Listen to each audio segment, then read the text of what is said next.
ঢাকা 14 আসনের বাংলাদেশ জামায়াতে ইসলামীর মনোনীত প্রার্থী হিসেবে আজকে আমার মনোনয়ন পত্র ইলেকশন কমিশন কর্তৃক গৃহীত হয়েছে,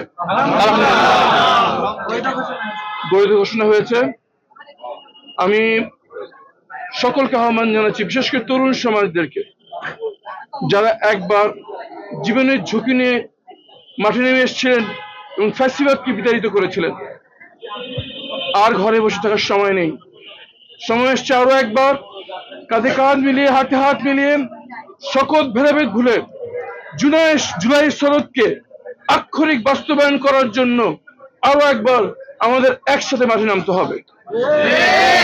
বাংলাদেশের ইতিহাস বারবার প্রমাণ করেছে, ছাত্র জনতা যখন ভেদাভেদ ভুলে একসাথে কাঁধে কাঁধ মিলিয়ে, হাতে হাত মিলিয়ে যখনই মাঠে নেমেছে, সকল ধরনের বাধা বিপত্তির পর্বত সমান শক্তিও বিলীন হয়ে গিয়েছে।